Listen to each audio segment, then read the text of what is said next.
Hi class, in this video I am going to go over your week 2 assignments. So we're going to go ahead and start with the discussion assignment. Your initial post is due on Saturday, and that's just so we have lots of time to discuss your thoughts.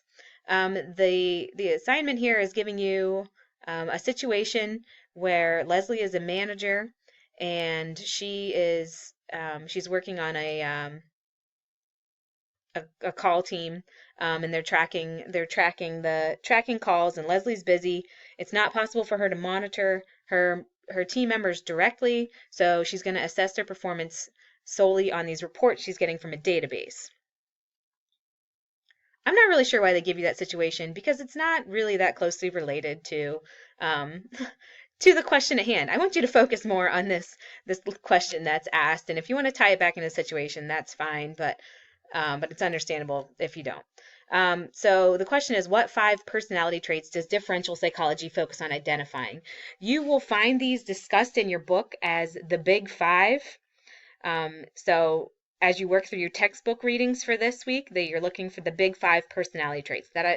Those are what I want you to describe.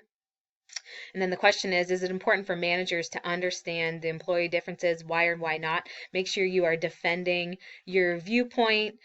Give some specific examples of why or why not managers should understand employee differences, and make sure you incorporate resources into your post. At the very minimum, you should have cited your textbook, as that's where you're going to get the information on the Big 5 personality traits.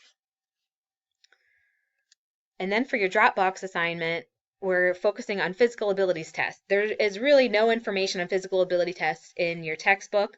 There is a little blurb here on page 2 of your Module 2 readings. And then also there's this extra information. It says click here. I always right click on those and open them in a new tab. So there's a little bit more information on physical abilities tests there as well. So that's the focus for our Dropbox paper. So your job is to find someone who has a job with a moderate level of physical ability. They give you a couple examples here: security staff, delivery person, door-to-door salesperson, retail nurses. I mean, you might include a police officer, a firefighter, really anyone who has some degree of physical ability to their job. And you're going to conduct a little interview with them to determine their level of physical activity. So the first thing you need to do is make a list of 8 to 10 interview questions. And you're going to include these in your paper to me, because that's the first part of the rubric, is 20 points for creating this interview. They have given you some example questions here. Feel free to use these sample questions in your interview and just kind of tailor them to the job that you're doing. Maybe add a couple extra questions. So you're going to have a short interview with this person. If you can't talk to them in person or on the phone, you can do it over email, any way that you're just getting some information. And then based on the information that you get, you're going to create a physical ability test plan for this position. So we have a template provided here. So use the template provided. Again, I just right click, open link in a new tab. And here's my template. So you're just going to fill this out, call the test whatever you want, a short introduction of the purpose of this test, test the physical ability of a police officer. The necessary preparation for the applicant.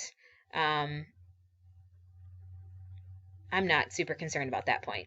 I think you need to spend more of your focus here on the test components. You need to actually include 5 different physical abilities tests. So this could be something as simple as running a mile, lifting a certain amount of weight. I was Googling around to find some examples, and this is one that I came across. It's for a Florida police officer. These are their physical abilities tests. So they have 8 different tests: an obstacle course, running 220 yards, placing items in a trunk, entering a vehicle. Those are all things that they use for that. So you need to have at least 5 things like this included on your physical ability test. And for each one, you need to describe it, a short description. Most of them are pretty self-explanatory. Explain why this person needs to be able to do that. They need to be able to lift this amount of weight for this reason. The procedure, how are you going to measure this? Measure this. What exactly does this person have to do? Lift up a 50-pound dumbbell? Whatever. And then the criteria, how are you going to grade them? If they run a mile in 10 minutes, is that adequate? What will you do if they fail? If necessary, illustrate it. It's probably not really going to be necessary. So you need to go through these for 5 different physical abilities tests for whatever position you have interviewed. And that is going to be where the majority of your points come from. So 75 points are going to go into how you fill out this template. So you're going to describe a minimum of 5 physical abilities tests in that template. And then where you really need to focus is describing the criteria of how you're going to administer and evaluate each step. So how are you going to measure how they do each test, and how are you going to evaluate if they pass or fail? If you have any questions as you go through this assignment, please let me know. This is a little bit non-traditional of an assignment. Feel free to do extra research, look up examples of other positions on the internet of different physical abilities tests. You do need to make sure you're supporting any providing references if you're using extra resources. Otherwise, I just want to see your interview questions, and then this physical abilities plan using the template provided. Email me, text me, call me, let me know if you have questions. I'm here to help.